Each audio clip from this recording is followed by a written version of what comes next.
Tonight, breaking news trashing Cohen's character. Our Kara Scannell reporting tonight that Trump's legal team is expected to go after the credibility of Trump's former fixer, Michael Cohen, during their closing arguments tomorrow.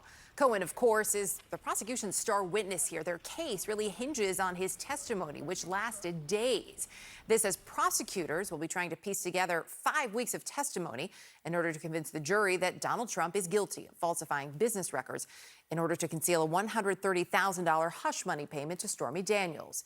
The major question for both sides: will this jury of 7 men and 5 women who have now been out of court for an entire week, will they be swayed one way or the other based on what they hear tomorrow? Donald Trump isn't taking any chances, already laying the groundwork to claim the case was rigged from the start should he be convicted. Today alone firing off a number of posts targeting Judge Juan Merchan, calling him radical, conflicted, suggesting that Merchan actually fixed the entire jury process in order to ensure a guilty verdict, an allegation Trump's attorney is repeating. I have zero confidence in the fact that this person, who should not be sitting on the bench right now, will do the right thing and give jury instructions that are in an appropriate manner without any persuasion towards the prosecution. So if this is a strategy that sounds familiar to you, it should. In fact, it's the exact same playbook Trump used leading up to the 2020 election. Kara Scannell is out front, live in New York tonight. Kara, you've learned a lot more about what we will hear from both sides tomorrow. Let's start with Donald Trump's lawyers, with the defense. There's some Michael Cohen in there. What more do we know about their game plan? Yeah, Erica, I mean, Michael Cohen is going to be the center of closing arguments because he's the only witness that directly ties Donald Trump to the repayment scheme and those falsified documents, according to the prosecution. Now, Trump's lawyers are expected to focus on Cohen, say that the jury shouldn't trust him. They shouldn't believe what he said. They're also going to highlight some of the witnesses that the jury did not hear from in this case, witnesses the prosecution didn't call, including Allen Weisselberg, the former chief financial officer of the Trump Organization, who was in a key meeting with Michael Cohen and Donald Trump when Cohen said Trump approved this repayment scheme. Also, that they didn't hear from Dylan Howard, a top editor at the National Enquirer, who was involved in all of the catch and kill deals discussed during the trial, and that they didn't hear from Keith Schiller, Trump's one-time bodyguard, who traveled with Trump during the campaign, all in an effort to try to raise reasonable doubt with this jury in arguing that they should not convict Donald Trump. So that's what we expect to hear from the defense. What about the prosecution? What's the strategy there? I think the prosecutors are going to say that the jury doesn't have to like Michael Cohen, but that they can believe him. And they'll point towards some of the other evidence that they brought out during the past 6 weeks of testimony, including text messages, phone log records, some of these other documents in the case, including the alleged 34 falsified documents, the false invoice, the voucher, and the checks that were signed mostly by Donald Trump. So trying to tell the jury that they don't have to necessarily want to like everything that Michael Cohen said, but there's other evidence that they've heard to corroborate his testimony, and when they asked the jury to return a verdict of guilty. Now, closings are expected to go all day tomorrow. The judge said that he will then address the jury on Wednesday about what the law is, what the prosecution needs to prove in order to win a conviction. And once the judge finishes delivering those instructions, the jurors will retreat until the 7 men and 5 women can reach a unanimous verdict. And then the clock starts ticking, and everybody will be playing a game of how long will this take. Kara, really appreciate it. I know you'll be there in court for us tomorrow. Ryan Goodman, Terry Austin, and Norm Eisen all with me here now to preview what they think both sides actually need to do tomorrow. So, Ryan, perhaps not surprising that Michael Cohen is going to figure prominently for the defense tomorrow. Is that enough to get at least one juror to their side? I think so. I think the defense is going to make the obvious arguments that the case hinges on Michael Cohen's testimony, and without it, the prosecution doesn't have a case.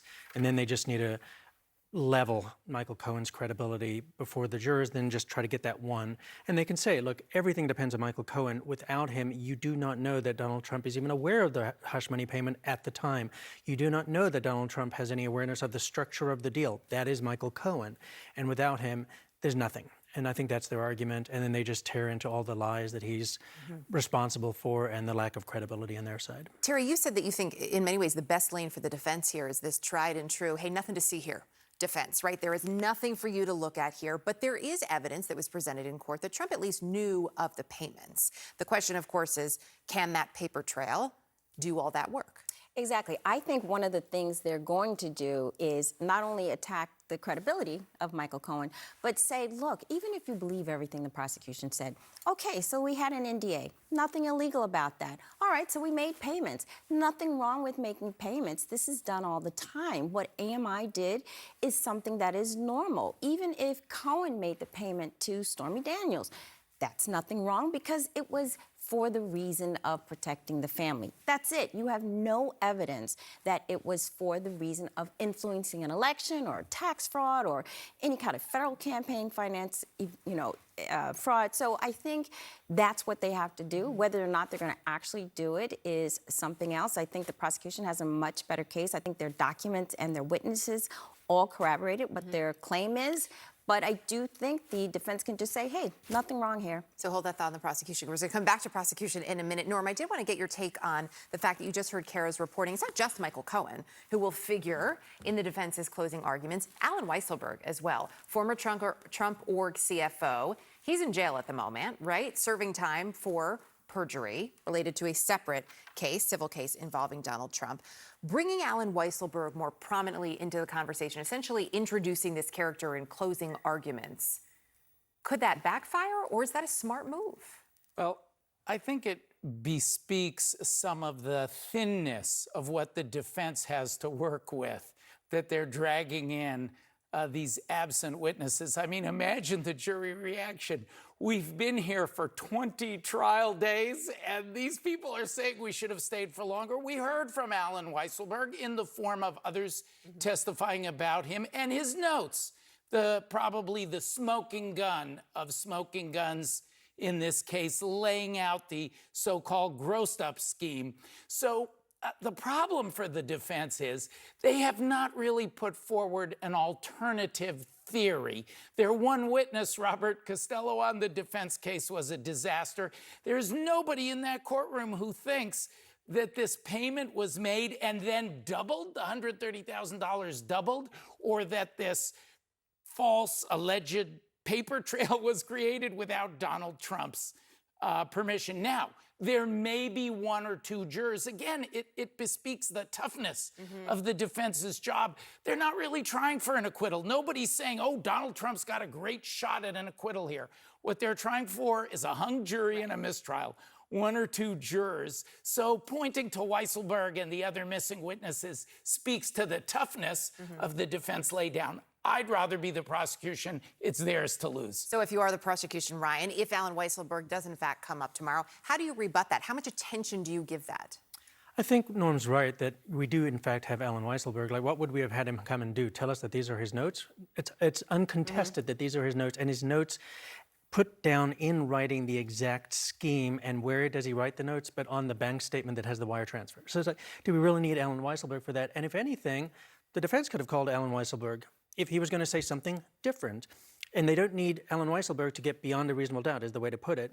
It's the defense that needs Alan Weisselberg. I think that's the way to put it. Terry, what do you think, what testimony should the prosecution really be focusing on tomorrow as they work to connect all of these dots that they put forth over the last 5 weeks? I think they start at the beginning, and I think that's the reason they had Pecker be the first witness. He laid it all out. He talked about when they all first met and conceived of this conspiracy to rig the election, so to speak.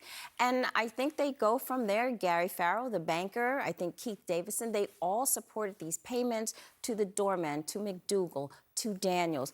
And then I think they focus on the witnesses that really were Trump witnesses, but helped, like Hope Hicks, who said this was really for helping out as far as the election was concerned. Norm, real quickly, the fact that the jury has been out of court for a week, they've had a full break for a week, does that benefit either side? The burden is on the prosecution, so perhaps it's a slight disadvantage. But on the other hand, we had that disastrous Robert Costello with his cookbook for witness tampering, his emails with a bad overhang for the defense. So I think it's a wash. All right. We'll all be watching, and we'll have much to discuss on the heels of it. Thank you all.